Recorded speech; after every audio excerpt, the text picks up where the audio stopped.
According to attorney Harold Respicio, that before and after do not connect the voting machine to the internet to avoid any hacking from the actual votes reoccurred on that day of voting process.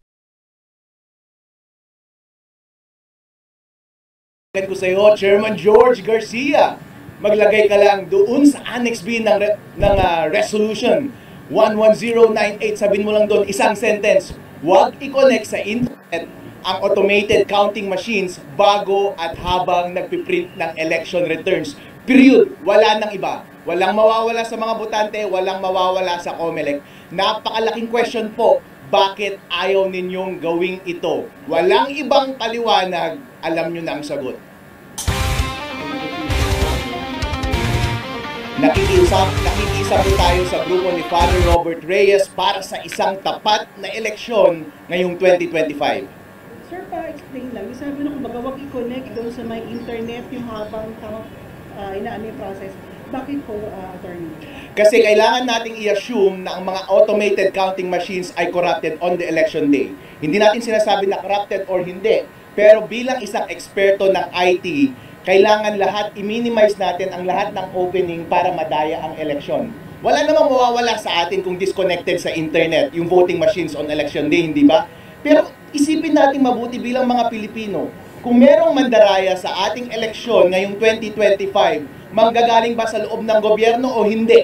Alam nyo na ang sagot dyan. At kung galing sa loob ng gobyerno ang mandaraya, meron ba silang power na baguhin ang source code ng counting machines on the election day or even before that? Meron, kahit sabihin natin na dumaan ito sa independent audit. Ngayon, kung corrupted ang source code on election day at merong access sa internet, yun na lamang ang tanging paraan para ang isang mandaraya ng eleksyon ay baguhin ang resulta ng mga election returns. Tandaan po natin, habang nagbobotohan po tayo, ang ating automated counting machine ay hindi pinapakita ang live score ng makina na yun sa atin. Saka lang natin malalaman ang score ng makina na yun pagka-print ng election return. Kaya even before pagka-print ng election return, wala dapat access ang kahit na sinong masamang tao sa makina na yon.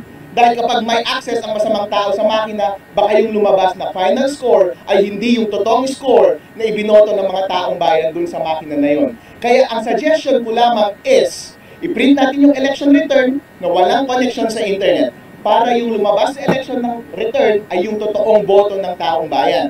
Pag hawak na ng mga watcher yung election return, malamang yung counting machine, pwede mo na i-connect sa internet at ipasa nyo na yung final score na yon doon sa servers ng COMELEC. Malamang hindi na magkakaiba yung hawak ng mga watcher at yung servers ng COMELEC. Yun lang, Chairman George Garcia, huwag nating i-connect sa internet yung automated counting machines bago at habang nagpiprint ng election returns. Sir, per se, yung paggamit ng automated counting machine, hindi ko kayo tutol. Hindi ako tutol doon, sir. As a matter of fact, bilang mga eksperto ng IT, lahat po tayo ay magsama-sama dito sa exercise na to, election. Lahat po tayo ay may obserbasyon na kahinaan sa ating sistema. Hindi natin mape-perfect ito. Merong kamalian na mangyayari. Pero sa lahat ng naobserbahan natin, na kahinaan na pwede nating itama, pwedeng itama natin. Kasi wala namang mawawala sa atin eh.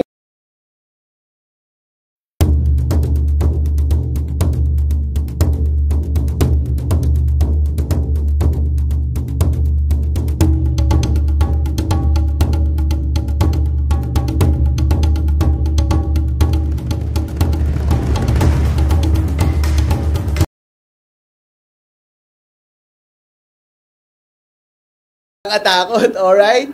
Yung video na yon na sinasabi nila ay pinatanggal na nila mula sa Facebook, so hindi nyo ma-access. So pag-uusapan natin ngayong araw na ito kung ano yung laman ng video na iyon.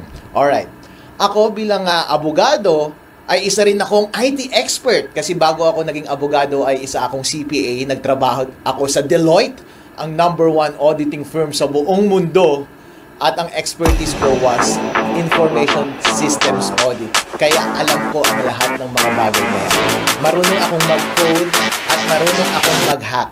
Ang trabaho ko before was tignan yung mga kahinaan ng mga computer systems at sasabihin ko, hoy, pwedeng i-hack ito, baka gusto mong ayusin. Actually, dun sa video na yon, sinabi ko lang na, Oy, Comelec, merong kahinaan itong automated counting machines, baka gusto ninyong ayusin. So, Attorney Harold Respicio, ano ba yung sinasabi mong kahinaan doon sa video na yon? Ang sinabi ko was, sabi ko, kapag connected yung ACM sa internet bago mag-print ng election return, pwedeng ma-hack yung makina at madaya ang eleksyon. Wow, Attorney Harold Respicio, please explain. Ano ba ang proseso ng pagboboto gamit ang automated counting machine? So, ito po yung proseso. Ayon sa rules na inilabas ng COMELEC, yung automated counting machines ay nasa presinto on the day of elections. Yung automated counting machine na yon ay connected sa internet the whole day. At kapag boboto ka, ilalagay mo yung boto mo doon at bibilangin ng makina lahat ng boto. Pero yung pagbilang ng makina, para siyang nag-i-score ng basketball.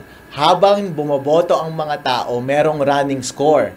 Pero hindi katulad ng basketball, yung score doon sa loob ng voting machine na yun, hindi mo nakikita. Walang nakakakita. At makikita lamang yung final score pagkatapos na ng pagboto matapos ang alas 7 ng gabi on election day. At lalabas yung information na yon sa pamamagitan ng pagprint ng election return.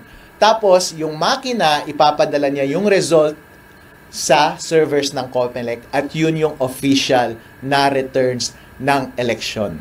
Ang concern ko was, kapag konektado sa internet yung makina, bago mag-print ng election return at corrupted yung source code ng makina, pwedeng ma-hack ng isang hacker yung makina at dadayain yung lalabas na final score doon sa election returns at madadaya yung resulta ng eleksyon. Yun po ang puntos ko doon sa video na iyon. So, Attorney Harold Respicio, bakit pwede bang mabago yung source code ng isang makina? Well, ang binanggit ko doon sa video was, pwede on principle basta may physical access ka sa makina. Bilang eksperto sa IT, ikaw din, kapag bumibili ka ng gadget mo doon sa Green Hills, di ba? Kapag nakaw yung cellphone na yon or nakaw yung laptop, pagdadalhin mo doon, babaguhin na nila yung source code ng computer na yon kahit may password pa yung device na yon. Kasi, ang basic principle ng information system security is, basta may physical access sa device, ang isang masamang tao at gusto niyang baguhin yung source code ng makina na yon, pwede mong mabago yung source code ng makina na yon. So, on principle, ang mga makina ng pagboto, basta merong access ang tao dyan, pwedeng mabago yung source code. Ngayon, ang diniscuss ko doon sa video was, sige, sinesecure nga ng COMELEC lahat ng makina na iyon. Actually, meron bang opening, ang sinabi ko sa video is, meron bang opening or instance na baka hindi nakatingin yung gwardiya na merong bad actor doon at baguhin niya yung source code? Kayo na lang ang humusga, di ba? So, mahirap iwasan yon kasi kahit gaano ka pa ka-stricto sa pagbantay ng makina, kahit konting sandali lamang na merong access ang masamang tao doon sa makina, halimbawa, galing sa loob ng gobyerno, kung gusto nilang dayain yung eleksyon, pwede nilang dayain yung eleksyon. Yun yung binanggit ko doon sa video na iyon. Ngayon, hindi mo maiiwasan yung bagay na iyon. Kaya, ang alternatibo mong solusyon dyan ay, kapag nagtanim sila ng masamang code, source code doon sa makina at may opening sa hacker, pwedeng i-hack. Dapat ang gawin mo, during election day, huwag mo siyang i-connect sa internet. Kasi kahit corrupted yung source code doon, kahit ano pa ang gawin ng hacker, hindi niya ma-access yung device. Therefore, hindi niya mababago yung score. And kapag hindi niya nabago yung score, ang lalabas na score ay yung tamang score sa makina at walang magagawa yung makina. Once i-connect mo na siya sa internet later at ipadala mo yung results sa server ng COMELEC, hindi mahirap nang dayahin yun kasi may kopya na lahat ng watcher ng totoong resulta ng eleksyon. Yun yung binabanggit ko na pwedeng opening doon sa video na iyon. Doon sa video na iyon, naging detailed ako sa pag-discuss ng teorya ng computer securities at paano i-take advantage yung kahinaan na yun doon sa sistema ng automated counting machine.